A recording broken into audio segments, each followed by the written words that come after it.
measurements. So you need to, the way you do gates is by teleportation through computation. And I guess they're trying to optimize minimal difficulty. So some of the, if you look at, back to that picture here,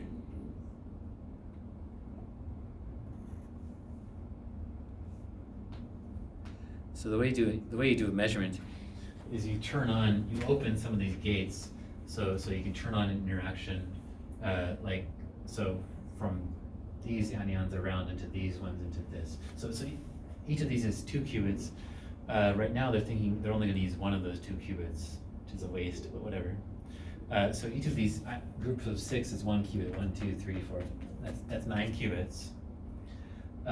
These wires here are to allow better communication between the qubits. And the way you interact them is you open up loops. So like, for example, if you want to do an operation between this qubit and this qubit, you open up a loop here. And that would be like a Z tensor Z measurement, for example. And I think what this paper is saying is that certain kinds of measurements are harder than others. So for example, if you want to measure, I don't know, like that kind of loop, who knows? Or yeah, like this kind of loop, for example, to go all the way around between this qubit and that qubit, that would be noisier than this loop between these 2 qubits. And so they're just trying to figure out like how to do measurement-based computation while optimizing the length of the loops and something like that. I think they have one error rate for the length and another error rate for the number of gates you use, and who knows. And they just try to minimize the sum of the error rates, kind of. It's not complicated combinatorics. Whatever. Yeah.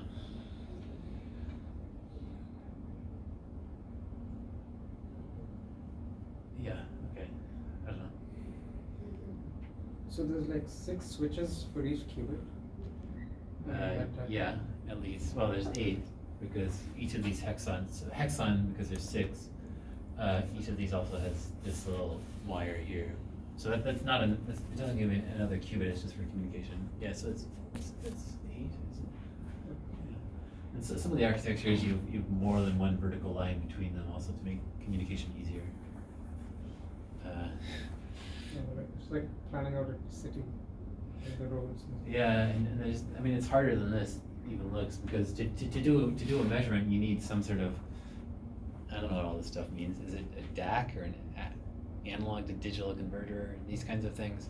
So, and that hardware needs to be on the same chip, and so everything takes up space, and you have to fit everything in, and you want to minimize the number of different measurements you do, because each different measurement requires a different resonator to make that measurement, and each resonator takes a large amount of space. So, I mean, it's quite a complicated engineering problem to try to do this in a scalable way, anyway.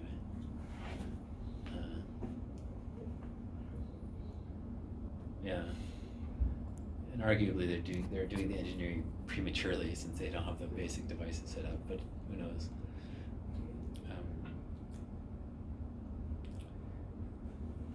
Okay. So the math is really cool. So I can talk about the math of anyons, but maybe later. What else do we have here?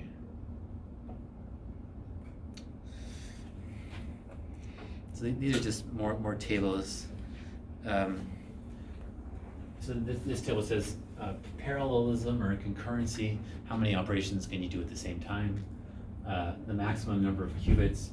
So again, they're saying in solution NMR, so NMR of just liquids, they're saying the number of qubits you can get is maybe 10 or 20, which seems to be where it's been limited. They talk about the topology. Most of these topologies are 2-dimensional. I guess the ion traps, if you just have one trap, then maybe you naturally have like a 1-dimensional topology, but not necessarily with nearest neighbor interactions. Like on these links with where you have like 100 ions in a single trap, they're talking about you can talk to your nearest 5 qubits. So it's not, so it's like next, whatever. You different distance 5 communication, but it might not be easy to get for an ion to talk to the other side completely. Mostly they're 2-dimensional. Some are 3-dimensional. Like I guess the optical lattice ones, you can produce those in a 3-dimensional lattice, which is nice. addressability. So addressability is whether you can do different things to different qubits. In principle, like there are theories where you only need global control, so you can do the same operation on all the qubits, and you can still get interesting things done if you design it carefully, and maybe have a few places where you do something different, but most of the time you're doing everything the same on every qubit in parallel. But I think that's pretty hard to get working, and so ideally you'd really like just to be able to address every qubit whenever you want. Okay, operations on all qubits. I don't know.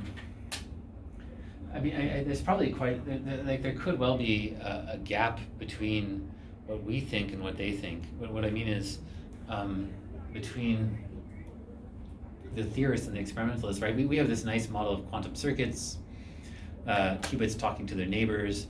Like basically, the way we think is we think we have quantum circuits. Maybe there's some limited geometric locality, so you can't do a CNOT gate from this guy to that guy, but that's not so hard to worry about. And then the other thing we think about is, okay, there's going to be some noise on every gate, but we say the noise on this controlled NOT gate is going to be independent of the noise on this controlled NOT gate, which might not be true in practice. So maybe our theoretical models aren't exactly right in practice, but on the other hand, it could be that there's more interesting things that the devices use, that the devices open up for us that we're not using because the experimentalists aren't theorists, and they don't know all the possibilities. And so so I think a few examples of this would be like maybe you could say just the concept of qubits. I mean, maybe some device